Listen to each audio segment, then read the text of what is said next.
Adventure on the American frontier with the Weston family and Daniel Boone in the exciting days following the American Revolution.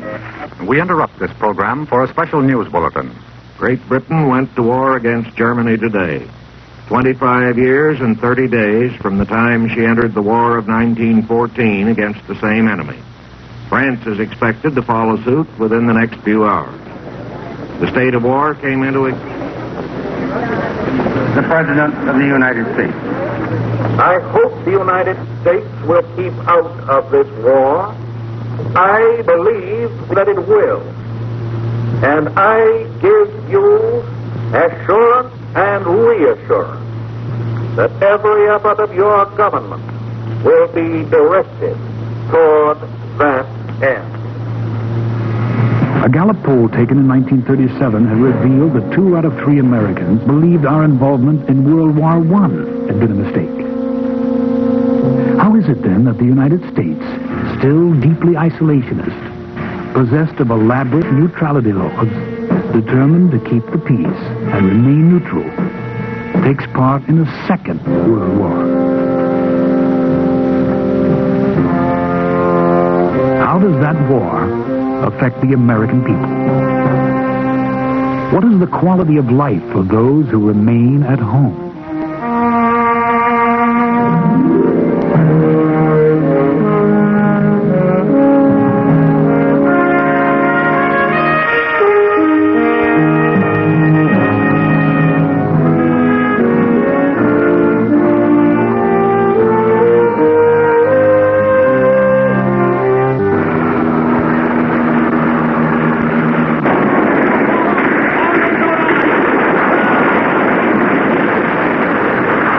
With the German invasion of Poland, President Roosevelt announces, "This nation will remain a neutral nation. But I cannot ask that every American remain neutral in thought as well. Even a neutral cannot be asked to close his mind or close his conscience." By 1940, Germany is formally allied with Italy and Japan. The brutality, the bigotry, the insatiable expansion of totalitarianism in these countries are leading America closer and closer to war. With the fall of France in June 1940, 69% of the American public believes another German victory will menace their security. However, not all Americans are concerned. The America First Committee insists that we must not interfere in Europe. Charles Lindbergh, their famous spokesman, asserts that England is for all intents and purposes defeated. He calls for a negotiated settlement. If we enter fighting for democracy abroad, we may end by losing it at home. But an influential citizens group called the Committee to Defend America by Aiding the Allies believes that American involvement is essential. Soon the government does begin to supply the Allies. But Nazi submarines take a terrible toll of war aid for Britain.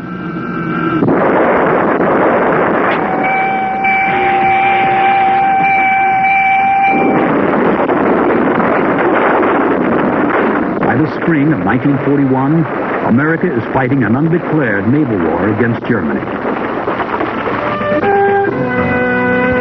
In August, off the coast of Newfoundland, Roosevelt meets with Winston Churchill to draw up the Atlantic Charter. Declaring their unanimity on post-war aims, they vow to build a permanent peace structure, a United Nations, and promise a world free from fear, want, and oppression. But now events in the Pacific are coming to a head. For years, we had been supplying Japan with petroleum products and scrap metal. But after the fall of France, when Japan occupies French Indochina, American foreign policy hardens.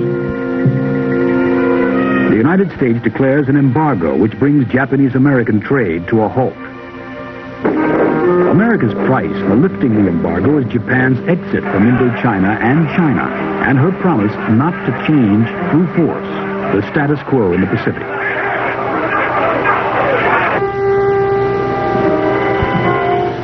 early in December 1941. Negotiations on these points are still going on in Washington.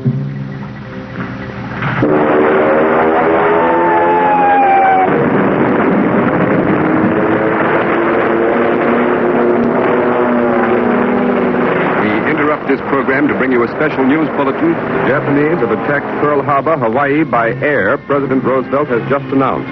The attack also was made on all naval and military activities on the principal island of Oahu. Yesterday, December 7th, 1941, a date which will live in infamy. The United States of America was suddenly and deliberately attacked by naval and air forces of the Empire of Japan.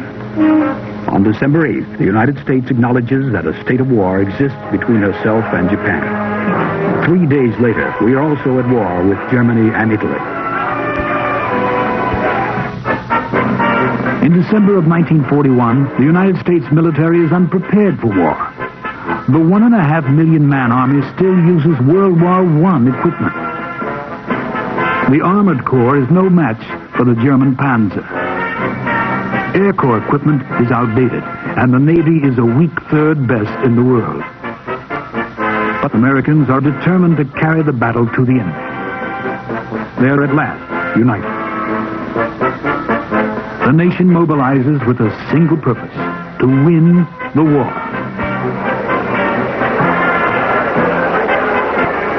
Some 15 million Americans, most of them drafted, will see service in the armed forces. For the first time, there are women enlistees in all the services. And these women perform more than the traditional nursing functions. New Year's Eve, 1941. Much of American industry is on a round-the-clock schedule. Shipyards expand with dizzying speed.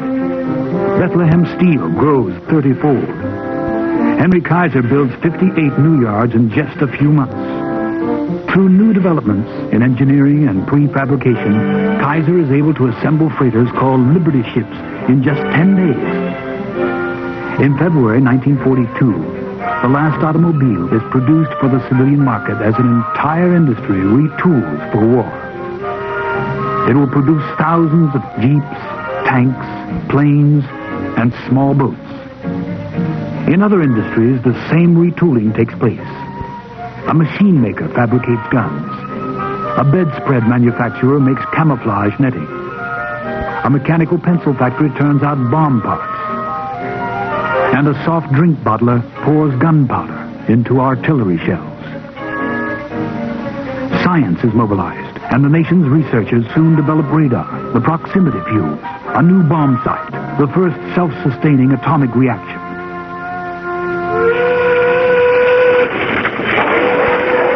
By 1944, 17.5 million persons will be in war production. The U.S. economy will supply not only our own armed forces, but help supply the British, the Russians, the Chinese, and the Free French as well. The government spends between 1941 and 1945 10 times as much as was spent in the previous 160 years of its existence.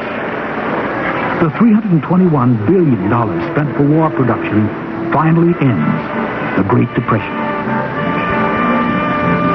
To implement this massive production, control of the whole industry, life, and purpose of the nation becomes concentrated in Washington. Agencies like the War Production Board, the Office of Defense Transportation, the Office of Price Administration, and the War Labor Board direct or oversee the entire war effort. Raw materials like petroleum are tightly controlled by a priority system, and industries are assigned precise allowances. Contractors are directed what to make and how to make it. New facilities are constructed with government funds. To finance the effort, income taxes are increased and withholding tax introduced. Corporations are taxed on their excess profits. The government borrows money from banks, corporations, and private individuals in the form of war bonds and savings stamps. Throughout the war, the home front rallying cry is buy bonds. As employment booms and manpower demands grow and grow, great population movements occur. 7 million people leave rural areas for shipyards and war plants. Southern poor whites go to southeastern shipyards. Blacks go to northern and west coast shipyards and factories. Easterners move west, and Midwesterners move east. And when the work runs out in one place, or a worker becomes bored, he moves again. In California, the boom looks like the gold rush of 1849 all over again. Around every war plant, foundry, and shipyard, defense cities spring up to house the thousands of new workers. But many land in trailer complexes just outside the cities and outside city services. A $1 billion government building program doesn't begin to satisfy the needs. A terrible housing situation develops. With work going on round the clock, a dwelling will often be occupied by one family during the day shift and another at night. Some urban situations become very tense. Southern sharecroppers come north for higher salaries, find themselves in this proximity with blacks who refuse to accept abusive treatment. While the racist doctrines of Hitler are fought overseas, many whites react against the rapid gains of blacks at home. But riots notwithstanding, millions of black Americans have made important gains. In 1941, A. Philip Randolph, president of the Brotherhood of Sleeping Car Porters, had called upon 50,000 blacks to march on Washington to demand that the president prevent their exclusion from defense jobs.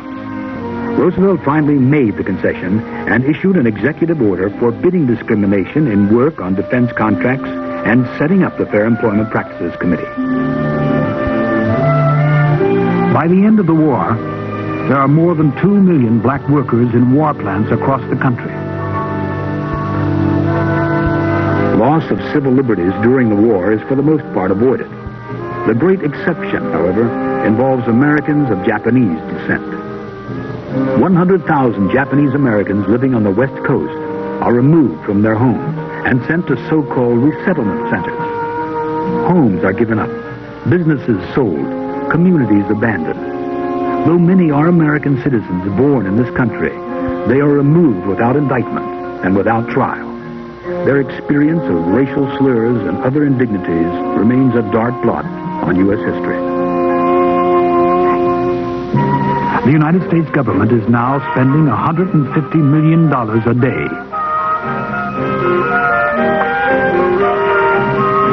In factories and on farms, women have been helping to alleviate the persistent manpower shortage.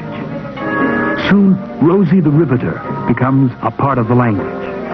And as manufacturers discover that women can perform some tasks better than men, the demand for female workers becomes greater than the supply.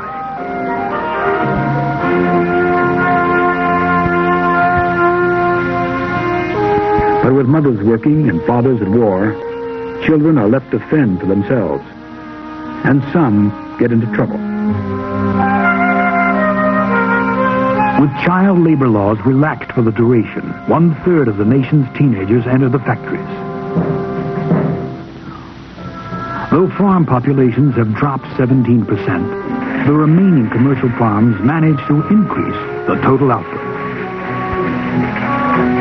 Enjoying plentiful rains, the former Dust Bowl blossoms productively. But though food production increases 50%, enormous amounts are sent overseas, and the demand at home is ever greater. Income is up 65% over Depression levels, much of it in the pockets of people who have not eaten adequately for years. In March 1943, the Office of Price Administration institutes a system of rationing.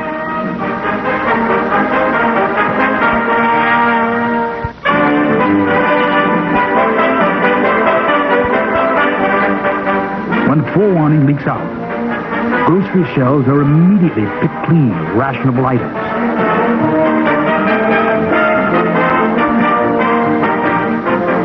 Despite paychecks inflated by long hours of overtime, workers find that many items are now unavailable or for sale in restricted quantities. Coffee, sugar, and butter become very scarce. Gasoline is limited to 3 gallons a week and will later be reduced to 2. Because there is no rubber for tires, a national speed limit is established at 35 miles per hour. Soon there are no new appliances. With cotton needed for uniforms, baby diapers become scarce. And with steel tightly controlled, there are no safety pins to fasten the non-existent diapers. Children's metal toys are replaced by wooden imitations. Old toothpaste tubes are turned in with the purchase of new ones. Victory suits appear for men, without vests and without cuffs, to save cloth. Because nylon is needed for parachutes, women resort to paint-on stockings. All advertising is tied to the war effort as various manufacturers proclaim their patriotism. The ad industry does its share, however, designing massive campaigns for home front conservation, for war bond sales, blood donations, and security observance. Despite an effort to hold down inflation, costs of some items more than double. Upward prices give ammunition to labor's fight against fixed wages. Labor has pledged no strikes for the duration, but this proves impossible to accomplish. Throughout the war, industry is plagued by work stoppages. In all, 36 million man-days are lost. Public feeling against unions, justified or not, runs high. With the new, mostly unskilled labor forces, the accident situation is even worse. 37,000 persons die in industrial accidents in 1942 and 43. This is 7,000 more than the war deaths for that period. In all, there are 7 million accidents during the war, disabling 4.5 million men and women. In January 1943, President Roosevelt meets with Churchill at Casablanca. They announce that the war will be fought until unconditional surrender, and with Charles de Gaulle discuss the part to be played by the Free French and the possible opening of a second front. And in May 1943, victory at El Alamein. In November, Roosevelt and Stalin meet at Cairo and agree to time the invasion of France with a Russian assault from the east. As the war progresses, the rationing system becomes more and more elaborate. Different point values are assigned to items like cigarettes, candy, and meat. To define the worth of various cuts of beef, a 40,000-word booklet is published. Chicken soon replaces beef on many American tables, and even horse meat makes a brief appearance. A Nebraska senator says with admirable directness, "The whole thing is nutty." But despite rationing and price fixing, the control of food is impossible.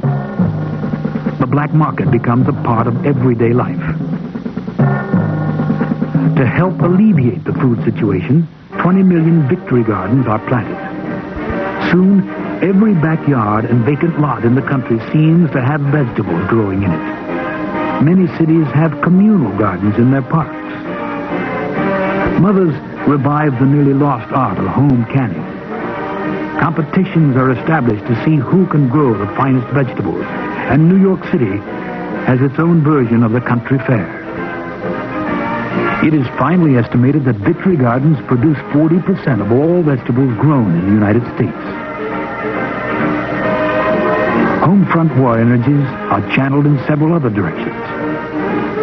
American families collect thousands of pounds of tin, mountains of rubber, numberless bundles of paper, and a wide assortment of scrap metal.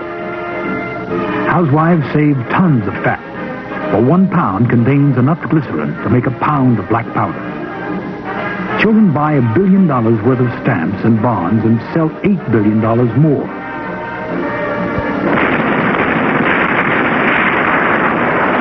June 6, 1944. D-Day. Combined American, British, and Free French forces open the long-awaited Second Front. Russia, meanwhile, has begun her own massive offensive. Already the decision has been made to let the Russians liberate Berlin. In February 1945, with the war in Europe at last drawing to a close, Roosevelt and Churchill meet with Stalin at the Russian town of Yalta. They seek a firm pledge from Stalin that he will now enter the war against Japan. The Allies also agree on territorial boundaries to be set up in Europe and Asia. Russia will violate some of them even before the war is over. We interrupt this program to bring you a special news bulletin from CBS World News. President Roosevelt is dead. The president died of a cerebral hemorrhage. All we know so far is that the president died at Warm Springs in Georgia. April 12, 1945. Harry S. Truman becomes President of the United States. And on May 8th, 1945... General Eisenhower informs me that the forces of Germany have surrendered to the United Nations. The flags of freedom fly all over Europe. Americans celebrate the news quietly, but the defeat of Japan is still to come, and experts have predicted a cost of 175,000 American lives. Only a handful of people know that the U.S. is developing an atomic bomb.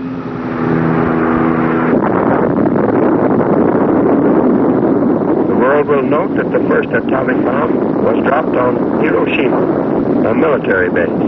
We have used it in order to shorten the agony of war, in order to save the lives of thousands and thousands of young Americans. August 13th, 1945. 7 p.m. Eastern Wartime. Bob Trout reporting. The Japanese have accepted our terms fully. That's the word we've just received from the White House in Washington. This, ladies and gentlemen, is the end of the Second World War. The United Nations on land, on the sea, in the air, and to the four corners of the earth are united and are victorious. We got that information on a special line from the White House, and now it's beginning to come in on the wire services, too. President Truman announced it at 7 p.m. tonight, just a minute ago, and now a flash, MacArthur appointed Jap boss over the Emperor of Japan.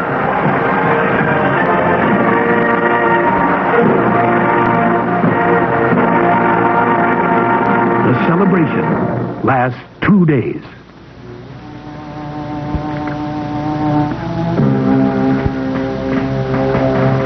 The most destructive war in human history has ended. Fought all around the globe, it has cost 15 million military lives and at least that many civilians.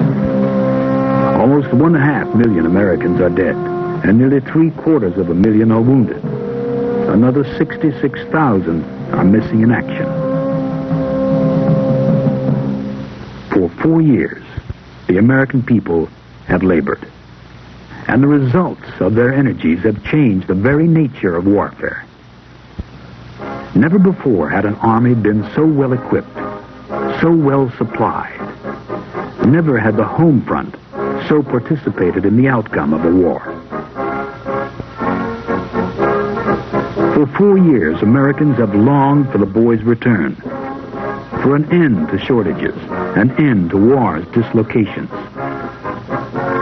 During those years, the United States has moved from isolationism to world leadership. But the war's end, with the unconditional surrender of the Axis powers, gives rise to both new promise and to new problems. With the establishment of the United Nations, the world has hope for a permanent peace. But wartime harmony is soon replaced by tensions among the Allies. In the post-war period, the United States will have two major responsibilities: to use its leadership to help maintain the precarious world peace, and to provide a meaningful quality of life for its citizens.